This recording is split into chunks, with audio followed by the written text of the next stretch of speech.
ဘာဝအသီးနှံတွေကိုအသုံးပြုပြီးတော့ကျန်းမာရေးအတွက်ရရှိနိုင်မယ့်အကျိုးကျေးဇူးတွေအကြောင်းကိုတဘာဝရဲ့လက်ဆောင်အစီအစဉ်ကနေတင်ဆက်ပေးသွားမှာပါဒီတစ်ပတ်မှာတော့တဘာဝအသီးနှံဖြစ်တဲ့ strawberry ရဲ့အကျိုးကျေးဇူးရအကြောင်းတွေကိုမှုကတင်ဆက်ပေးသွားမှာပါ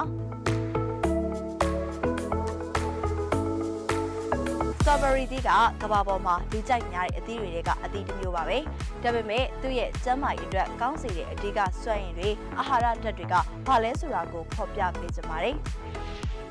1. ဗီတာမင် C strawberry သီးမှာကလေမော်သီးထက်တောင်ဗီတာမင် C ကျယ်ဝစွာပါဝင်ပါသေးတယ်ဗီတာမင် C ကကျန်းမာရေးအတွက်အရန်ကိုကောင်းကျိုးဖြစ်စေပါတယ်ခန္ဓာကိုယ်ရဲ့ခုခံစွမ်းအားကိုတိုးစေပြီးတော့သင်ရဲ့ခန္ဓာကိုယ်မှာတန်တက်ဆုပ်ယူမှုပုံမအားကောင်းစေပါတယ်အယိုးနဲ့အရွတ်တွေရဲ့လှုပ်ဆောင်မှုကိုပို့ပြီးတော့ကောင်းစေနိုင်ပြီး collagen တွေကိုဖြစ်ပေါ်စေပါတယ်